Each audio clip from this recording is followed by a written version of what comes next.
क्या हुआ अगर मैं आपसे कहूं कि जिस महाभारत को आज तक सिर्फ एक कहानी या मिथक माना जा रहा है, उसके असल प्रमाण दिल्ली के एक पुराने किले और मेरठ के एक अनजान से टीले के नीचे दबे हुए हैं। यह कोई काल्पनिक नहीं है, बल्कि आर्कियोलॉजिकल सर्वे ऑफ इंडिया की खोजी हुई मिट्टी की वो परतें हैं जो एक रातों रात गायब हुए साम्राज्य की गवाही देते हैं। इस वीडियो में हम सिर्फ किताबों की बात नहीं करेंगे, हम जानेंगे कि कैसे आसमान से गिरे एक प्राकृतिक प्रकोप ने रातों रात एक पूरे साम्राज्य को अपना घर छोड़ने पर विवश कर दिया, कैसे एक नदी ने अपनी दिशा बदलकर इतिहास का भूगोल ही बदल दिया, कैसे एक साधारण से ग्रे रंग के मिट्टी के बर्तन कई हजार साल पुराने रहस्य खोल रहे हैं। और सबसे बड़ा प्रश्न, क्या आज का दिल्ली ही असल में इंद्रप्रस्थ है? यह सब कुछ विज्ञान और जमीन के नीचे दबे ठोस प्रमाणों के आधार पर साबित होने वाला है। यह सब जानना आज के समय में इसलिए बहुत ज्यादा आवश्यक है क्योंकि इतिहास सिर्फ राजाओं के गुणगान नहीं, यह सर्वाइवल यानी जीवित रहने का सबसे बड़ा लेसन है।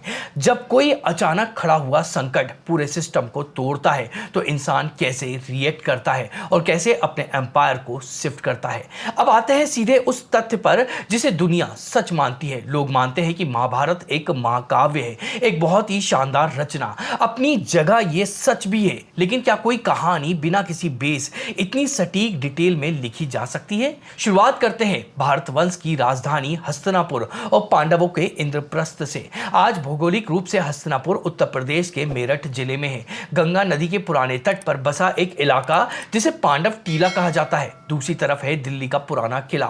लंबे समय तक लोग यही मानते रहे कि इन जगहों का महाभारत से कनेक्शन सिर्फ राजाओं का फैसला हुआ करता था, भ्रम था। 16वीं शताब्दी में अकबर के दरबारी लेखक अबुल फजल ने अपनी किताब आईना ए अकबरी में पुराने किले को सीधे तौर पर इंद्रप्रस्थ बताया था। 1847 में सैयद अहमद खान ने भी दावा किया था कि उन्हें दिल्ली के पास एक प्राचीन ईंट मिली जो कि महाभारत काल की थी। लॉजिक के हिसाब से ये बातें उस वक्त मनगढ़ंत लग सकती थी। आप सोच सकते हैं कि शायद ये लोग सिर्फ अपनी सत्ता को प्राचीन भारत की गौरव से जोड़ना चाहते थे, लेकिन कहानी तब पूरी तरह से पलट गई जब आजादी के बाद मॉडर्न आर्कियोलॉजी की एंट्री हुई। 1950 के दशक में आर्कियोलॉजिकल सर्वे ऑफ इंडिया यानी ASI के प्रोफेसर BB लाल ने इन जगहों को मिथक मानने से इनकार कर दिया। उन्होंने हस्तिनापुर और दिल्ली के पुराने किले में जमीन के नीचे खुदाई शुरू की। उन्हें जमीन के नीचे जो मिला वो किसी भी मॉडर्न साइंस को दंग करने के लिए काफी था। उन्होंने देखा कि हस्तिनापुर में जमीन के नीचे समय की कई परतें दबी हुई हैं। इन परतों में उन्हें एक ऐसा भौतिक प्रमाण मिला जिसने हस्तिनापुर का सीधा कनेक्शन दिल्ली से जोड़ दिया। इस मिट्टी के प्रमाण और इसके पीछे के विज्ञान के बारे में हम आगे बहुत ही गहराई से समझेंगे, लेकिन उस खुदाई में सबसे अचंभित करने वाली बात वो प्राचीन वैभव नहीं था, बल्कि वो निशान थे जो एक भयानक तबाही की गवाही दे रहे थे। हस्तिनापुर एक बहुत ही शक्तिशाली शहर था। 18 दिन तक चले उस भीषण युद्ध के बाद भी यह शहर आबाद था। युधिष्ठिर और फिर परीक्षित से लेकर कई पीढ़ियों तक यह साम्राज्य फलता फूलता रहा। तो फिर अचानक ऐसा क्या हुआ कि एक दिन कुरुवंश के राजा निक्षु को रातों रात अपनी ही राजधानी, अपना ही शहर खाली करने का आदेश देना पड़ा। ना कोई बाहरी सेना आई, ना ही कोई विदेशी हमला हुआ था, फिर भी वो महान साम्राज्य घुटनों पर आ गया। कुरुवंश के पतन की शुरुआत किसी बाहरी सेना के आक्रमण से नहीं हुई थी। उसकी शुरुआत एक भयानक प्राकृतिक आपदा यानी इकोलॉजिकल कोलैप्स से हुई थी। राजा निक्षु के समय में हस्तिनापुर एक बहुत ही संपन्न महानगर हुआ करता था। व्यापार के लिए गंगा नदी उनके लिए एक लाइफलाइन की तरह काम करती थी, लेकिन फिर प्रकृति ने करवट ली। छांदोक उपनिषद में एक विशेष शब्द का उल्लेख मिलता है, मटाची। उसमें स्पष्ट रूप से लिखा है कि मटाची ने कुरुदेश को पूरी तरह से तबाह कर दिया। अब ये मटाची असल में क्या था? आज के वैज्ञानिक और इतिहासकार ये मानते हैं कि यह टिड्डियों का एक बहुत बड़ा झुंड था। एक ऐसा विशाल झुंड जो पश्चिमी दिशा से उठा और जिसने पूरे कुरुदेश की हरियाली को कुछ ही घंटों के भीतर में एक बंजर रेगिस्तान में बदल दिया। उस समय की कृषि आधारित अर्थव्यवस्था के लिए यह एक बहुत बड़ा क्राइसिस था। फसल बर्बाद होने का सीधा मतलब था एक भयानक अकाल। यह अकाल इतना बुरा था कि उपनिषद में भी एक बहुत ही विचलित करने वाली घटना का वर्णन मिलता है। उशस्ती चक्रायण नाम के एक बहुत बड़े और ज्ञानी ऋषि उस समय वहां मौजूद थे। अकाल ने उन्हें दर दर भटकने पर विवश कर दिया था। भूख इतनी अधिक थी कि अपनी जान बचाने के लिए उन्हें किसी दूसरे व्यक्ति का बचा हुआ झूठा अनाज मांगना पड़ा और खाना पड़ा। आप इस बात से अनुमान लगा सकते हैं कि जब एक महान ऋषि की यह हालत थी तो आम जनता किस भयानक स्थिति से गुजर रही होगी। समाज का पूरा सिस्टम कोलैप्स हो रहा था। लेकिन संकट केवल यहीं तक नहीं था। राजा निक्षु इस अकाल से निपटने की कोई योजना बना ही रहे थे कि हिमालय पर कुछ और ही चल रहा था। उस साल पहाड़ों पर बहुत अधिक बर्फ गिरी थी। गर्मी आने पर वह बर्फ बहुत तेजी से पिघली और फिर गंगा नदी ने अपना भयंकर रूप दिखाना शुरू कर दिया। नदी के किनारे बसे हस्तिनापुर की मजबूत दीवारें इस पानी के तेज बहाव को रोक नहीं पाई। भारतीय पुरातत्व सर्वेक्षण के प्रोफेसर बीबी लाल ने जब वहां खुदाई की तो उन्हें वहां एक पक्का वैज्ञानिक प्रमाण मिला। आर्कियोलॉजी में एक टर्म होती है स्ट्रेटियोग्राफी। इसका मतलब है कि जमीन के नीचे समय की अलग अलग परतें। प्रोफेसर लाल को वहां कुछ 5 परतें मिली। दूसरी और तीसरी परत के बीच में उन्हें नदी की गाढ़ यानी सिल्ट की एक बहुत मोटी दीवार जैसी परत मिली। यह सिल्ट इस बात का ठोस वैज्ञानिक सबूत है कि वहां एक भयानक बाढ़ आई थी जिसने पूरे शहर को पानी में डुबो दिया था। मैं अभी उस एक्चुअल पॉइंट पर आता हूं कि उस बाढ़ के बाद उन लोगों का क्या हुआ। पर अगर आपको यह डीप ऐतिहासिक और वैज्ञानिक विश्लेषण पसंद आ रहा है तो वीडियो को लाइक करें और कमेंट में बताएं कि क्या आपने कभी सोचा था कि महाभारत का अंत एक प्राकृतिक आपदा से होगा। चलिए अब हम वीडियो में आगे देखते हैं। लगातार हो रहे इन प्रहारों के कारण बीमारियां फैल रही थी और रहने की जगह पानी में समा रही थी। ऐसे में राजा निक्षु के पास अपनी राजधानी छोड़ने के अलावा कोई और विकल्प नहीं बचा था। उन्होंने अपनी पूरी प्रजा के साथ में उस महान हस्तिनापुर को हमेशा के लिए छोड़ दिया और दक्षिण दिशा की ओर पलायन किया। वे यमुना नदी के किनारे स्थित एक सुरक्षित जगह पर पहुंचे जिसे आज हम कौसाम्बी के नाम से जानते हैं। उन्होंने इसी कौसाम्बी को अपनी नई राजधानी बनाया। यह केवल कोई पुरानी कहानी नहीं। प्रोफेसर लाल ने जब कौसाम्बी में खुदाई की तो उन्हें वहां भी वही प्रमाण मिले जो हस्तिनापुर की जमीन के नीचे दबे हुए थे। लेकिन बाढ़ और काल की कहानी तो पुराणों में लिखी है। प्रश्न यह उठता है कि मॉडर्न साइंस और आज के आर्कियोलॉजिस्ट कैसे मान लें कि जो लोग हस्तिनापुर से भागे वही कौसाम्बी या दिल्ली जाकर बसे। आखिर वो कौन सा वैज्ञानिक लिंक है जो इन तीनों जगह को आपस में जोड़ता है। इसका उत्तर किसी सोने या फिर चांदी की संपत्ति में नहीं बल्कि मिट्टी के एक बहुत ही साधारण से बर्तन में छिपा हुआ है। इतिहास का सबसे बड़ा सच अक्सर महलों या खजानों में नहीं मिलता है। कभी कभी इसका सबसे पक्का प्रमाण राख और मिट्टी के ढेर में दबा होता है। हम बात कर रहे हैं एक बेहद साधारण सी दिखने वाली चीज की जिसे आर्कियोलॉजी में PGW यानी पेटेंट ग्रेव वेयर कहा जाता है। अब आप सोचेंगे कि राजाओं और बाढ़ की कहानी के बीच में यह मिट्टी का बर्तन कहां से आ गया है। यहीं पर मॉडर्न साइंस का असली खेल शुरू होता है। कुछ लोग आज भी मानते हैं कि हमारे प्राचीन पूर्वज सिर्फ जंगलों में रहते थे और उनके पास में कोई तकनीक नहीं थी। वो सोचते हैं कि उन्होंने महाभारत जैसी जटिल कहानियां बस अपनी सोच से लिख दी थी। यह मानना तो पूरी तरह से वैसी बात होगी कि कोई बिना कंप्यूटर और कोडिंग जाने एक एडवांस सॉफ्टवेयर तैयार कर दे। विज्ञान इस थ्योरी को सिरे से नकारता है। असल में इन बर्तनों की बनावट कोई आम बात नहीं है। ये बहुत ही फाइन यानी महीन मिट्टी से बने होते थे और इन पर काले रंग के ज्योमेट्रिकल पैटर्न बनाए जाते थे। इसकी सबसे बड़ी खासियत थी इनकी पकाई यानी परफेक्ट फायरिंग। मिट्टी को एक खास और कंट्रोल तापमान पर इस तरह पकाया जाता था कि उसका रंग एक समान ग्रे आए और ये एक बहुत ही एडवांस आयरन एज टेक्नोलॉजी थी। जरा इस बात पर गहराई से विचार कीजिएगा। आज का इंसान सोचता है कि मास प्रोडक्शन और क्वालिटी कंट्रोल का आविष्कार हमारी मॉडर्न दुनिया ने किया है, लेकिन कई हजार साल पहले लोग एक जैसे एडवांस और सटीक तकनीक का इस्तेमाल कर रहे थे।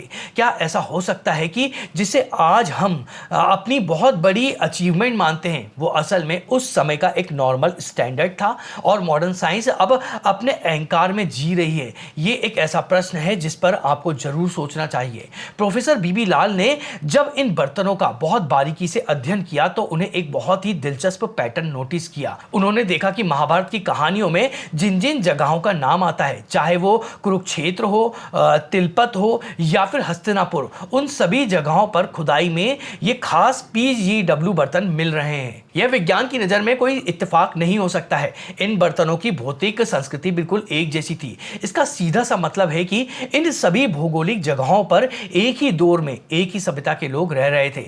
यही वो फिजिकल मार्कर था जो पूरे कुरु साम्राज्य का मैप तैयार कर सकता है। ये बर्तन एक तरह के उस समय के लोगों के सिग्नेचर थे।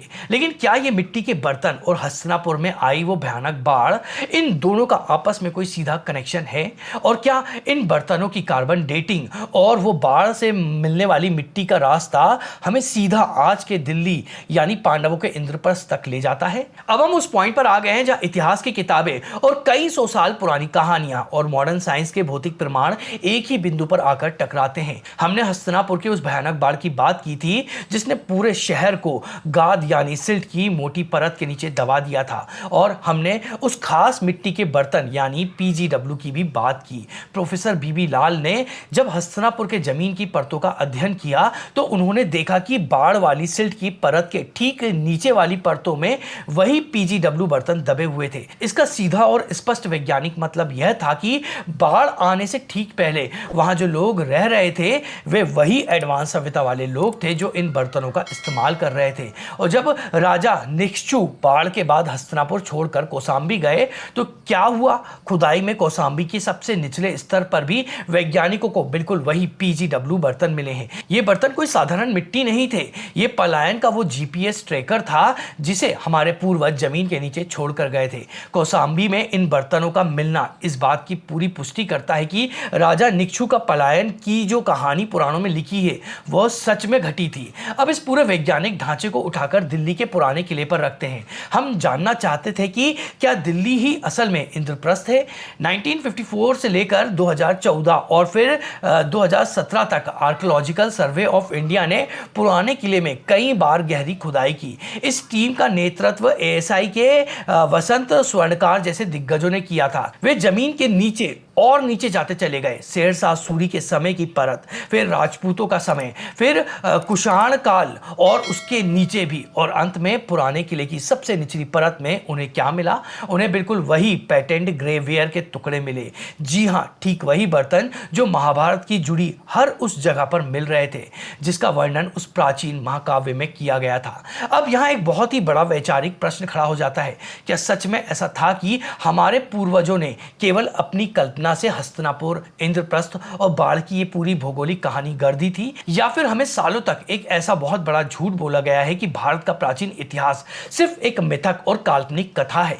अब आप खुद सोचिए, एक तरफ एक प्राचीन किताब है जो कहती है कि पांडवों की एक राजधानी इंद्रप्रस्थ थी और कुरुवंश हस्तिनापुर में रहता था, और दूसरी तरफ जमीन के नीचे निकलने वाले भौतिक प्रमाण है, मिट्टी के बर्तन, बाढ़ की गाद और शहरों के बसने का पैटर्न। ये सब कुछ किताब की कहानी से एकदम सटीक मैच हो रहा है। विज्ञान में इसे केवल एक संयोग या इत्तेफाक नहीं कहा जा सकता है।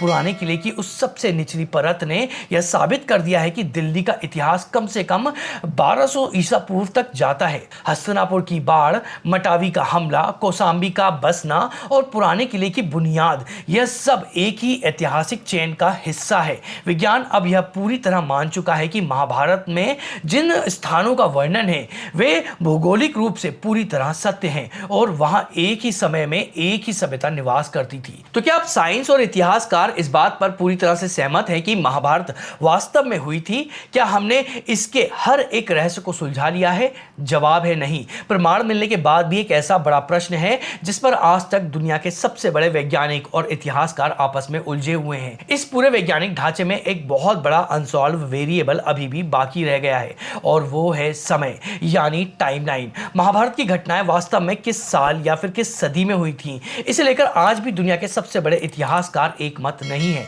प्रोफेसर बीबी लाल और उनकी टीम का मानना था कि जिन एडवांस बर्तनों की हम बात कर रहे हैं उनका समय लगभग 1200 ईसा पूर्व का है, लेकिन वैज्ञानिकों का एक दूसरा धड़ा भी है। उनका मानना है कि इन बर्तनों का समय 400 ईसा पूर्व से लेकर 800 ईसा पूर्व के बीच का हो सकता है। दरअसल कार्बन डेटिंग जैसी मॉडर्न तकनीक की भी अपनी कुछ सीमाएं होती हैं।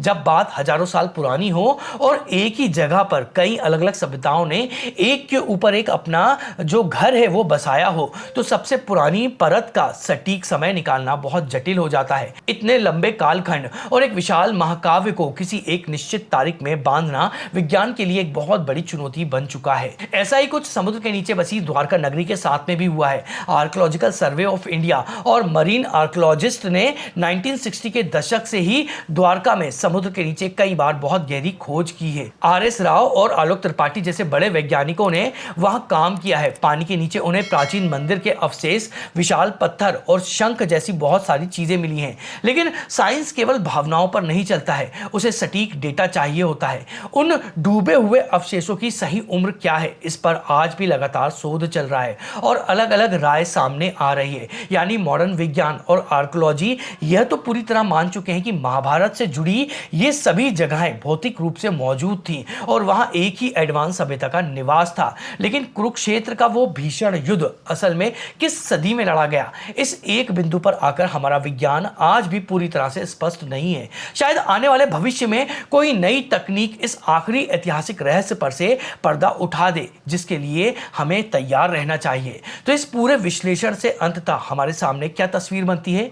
दिल्ली का पुराना किला हो, हस्तिनापुर की वो विनाशकारी बाढ़ हो, या फिर कौसाम्बी में मिले मिट्टी के वो खास बर्तन, ये सभी चीजें आपस में जुड़कर एक बहुत ही स्पष्ट रूप से एक ही दिशा में इशारा करती है। महाभारत कोई मनगढ़ंत कहानी या केवल एक मिथक नहीं है। इस महाकाव्य की जड़ें महाभारत की भौगोलिक सच्चाई और एक बहुत ही गहरे यथार्थ में धसी हुई हैं। साथ ही यह हमें सर्वाइवल का एक बहुत ही बड़ा नियम भी सिखाता है। जब प्रकृति अपना रूप बदलती है तो बड़े से बड़े साम्राज्य और अहंकार को भी मिट्टी में मिलाने में समय नहीं लगता है। इतिहास केवल वो नहीं है जो राजाओं ने अपनी महिमा मंडन के लिए शाही के पन्ने पर लिख दिया है। असली इतिहास वो है जिसकी गवाही जमीन के नीचे दबी मिट्टी खुद देती है। क्योंकि इंसान भले ही अपना अतीत भूल जाए, लेकिन मिट्टी की याददाश्त कभी भी कमजोर नहीं होती है। अगर ये वीडियो आपको पसंद आया तो इसको लाइक करिएगा, अपने साथियों के साथ में शेयर करिएगा, और अभी कमेंट को स्वैप करके हाइप नाम का नया ऑप्शन आया है तो इस वीडियो को हाइप भी करिएगा। और हम इसी तरह से हिंदू धर्म से जुड़े हुए रोचक विषय पर वीडियो लेकर आते रहते हैं। अगर आप उन्हें लगातार देखना चाहते हैं तो उसके लिए आप हमारे चैनल को सब्सक्राइब कर दीजिएगा। तो चलिए मिलते हैं किसी और ऐसे ही रोचक विषय के वीडियो में।